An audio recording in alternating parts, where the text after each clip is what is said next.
zo gukoreshwa cyane ku mbuga nkoranyambaga mu masaha y'umugoroba mbere ya tombe bakabanzaho ngo Uvira tombe. Iri jambo mu gisirikare rikunze gukoreshwa bavuga yuko umujyi runaka wafashwe. Umujyi utuwe n'abantu barenga ibihumbi 700 wo muri Kivu y'Amajyepfo muri Repubulika ya Demokarasi ya Kongo wafashwe n'inyeshyamba za M23 zirwanya ubutegetsi bwa Tshisekedi. Dore ukuntu byose byagenze.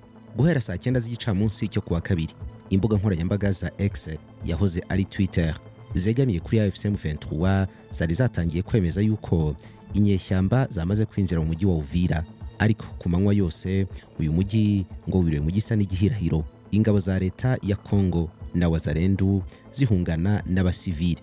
Abakoresha imbuga nkoranyambaga batangiye kuvuga yuko mu guhunga habanje guhunga abagore ndetse n'abana b'abasirikare bakomeye, bamwe burizwa indege, abandi banyura inzira y'amazi bomboka i Burundi.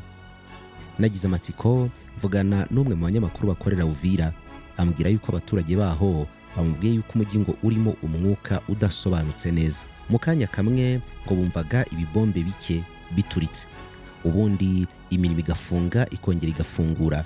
Muri icyo gihe ngo muri Uvira hari huzuye abantu ubundi batamenyerewe neza, bamwe bagenda kuri za moto, abandi muri za taxi, abagenda n'amaguru, abandi mu mirimo isanzwe, ariko bigaragara yuko amasura yabo ari mashya mu mujyi.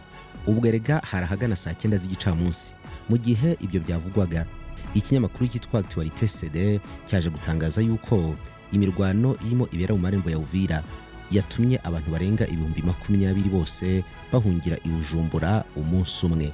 Clement Nwamba wanditse inkuru yavuze ko M23 iri gufashwa n'ingabo z'u Rwanda, anagaragaza yuko atumva neza uburyo mu gihe cyo gushyira mu bikorwa ibyasinyiwe Washington ngo aribwo ingabo za M23 ziri gutera intambwe ndende.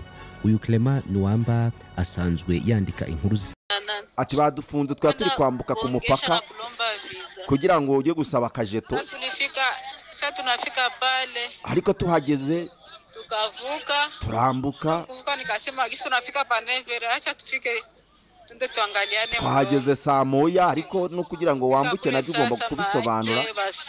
Ati ubu none ibintu byakomeye, abasoda bakuyemo za teni uniforme zabo, nibitangaza ibibombe biri guturagurika. Ati bese ibintu aho bigeze naho Imana. Hanyuma rero nandi kugira ngo ndeba akaririmbo nabonye bari kuririmba abasoda ngo bawugezemo. Didi ino video giduhe ndabona ngabasoda bari bawugezemo, nukuvuga byagiye kugera saa moya n'igice abasoda bawugezemo. Ariko nubwo bawugezemo nta declaration officielle ndabona umuntu waba wayibonye. Declaration yabaye ku ruhande rwa Kongo, ariko oya ndavuga M23 barimo baravuga bati barabeshya.